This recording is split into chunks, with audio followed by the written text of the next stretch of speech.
নমস্কাৰ বন্ধু বান্ধৱীসকল, আজি সাপ এডাল উদ্ধাৰ কৰিবলৈ আহিছোঁ। আমাৰ চতাই ওচৰৰে গৰাইত বস্তি বুলি কয়। মানুহ ঘৰৰ কাষতে আছিলে, আহি বৰ্তমান অলপ আঁতৰ হৈছে। এডাল বেণ্ডেড ক্ৰেট বুলি কয় ইংলিছত, আৰু অসমীয়াত হকা সাপ বুলি কয়। ই বিষাক্ত সাপ হয়, আৰু প্ৰায় মানুহে কয় ই নেজেৰে বিন্ধে বোলে। ই নেজেৰে নিবিন্ধে, ই কামোৰে। সদ্যহতে নেজডাল ইয়াৰ অলপ চুটি টাইপৰ, সেইটো কাৰণে ভাবে মানুহে ইয়াত বেজি আছে বোলে বিন্ধে। নহয়, ই নিবিন্ধে, ই খুটেহে, মুখেৰে খুটে। আপোনালোকে চাই থাকক, সাপডাল উদ্ধাৰ কৰি নিম।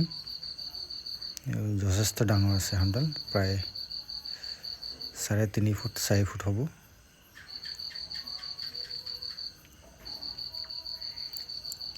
ওজনটো কিমান আছে ইয়াক নি পেলাই ওজন কৰি চাম।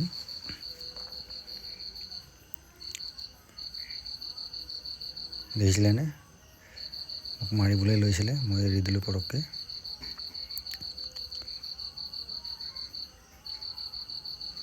অলপ চফা জেগালৈ লৈ যাওঁ। আচলতে কি হয়, গৰম দিনত প্ৰায় সাপ ওলায়েই, আৰু এতিয়া বৰষুণো দিছে, আৰু এডাল সাপ প্ৰায় নিশাহে ওলায়, নিশা খাবলৈ ওলায়। লাইটৰ পোহৰত প্ৰায় আহে। লাইটৰ পোহৰত পোক পতংগ, ভেকুলী আদি ধৰি খাবলৈ সিহঁতৰ সুবিধা হয়। এয়া চব প্ৰায় হ'ব 3.5 ফুট 4 ফুট হ'ব নেকি।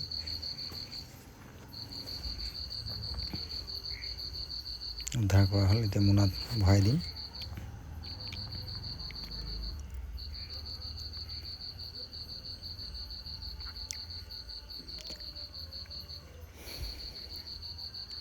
ইয়াক মুকলি কৰিবলৈ যাম, তেতিয়া ওজন কৰি ল'ম কিমান ওজনৰ হ'ব। প্ৰায় সাপবিলাক উদ্ধাৰ কৰি আনো, ডাঙৰ চাইজবিলাকো ওজন কৰি চাওঁ কিমান ওজন, কি কথা।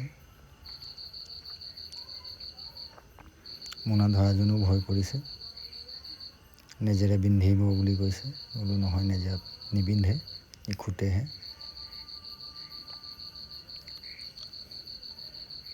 বহুতবাৰ বুজাৰ পিছত বুজি পালে, তথাপি ভয়ে ভয়ে মোনা ধৰিছে। এয়া ভৰাই দিলোঁ। ধুনীয়াকৈ বেগটো পকাই বান্ধি ইয়াক লৈ যাম মুকলি কৰিবলৈ। ভিডিঅ'টো বৰ বেছি দীঘল নকৰোঁ, মুকলি কৰাটো আন এটি ভিডিঅ' আপোনালোকক দেখুৱাম, ক'ত নি মুকলি কৰিম।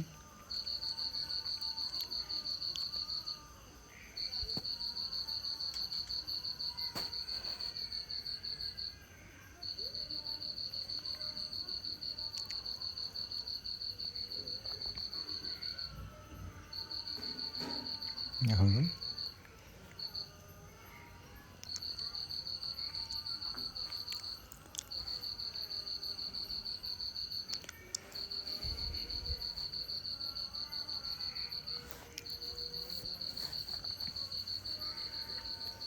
সাপ অলপ ধুই ল'ম, নেক্সট এটা ভিডিঅ'ত আপোনালোকক দেখুৱাম মুকলি কৰাটো।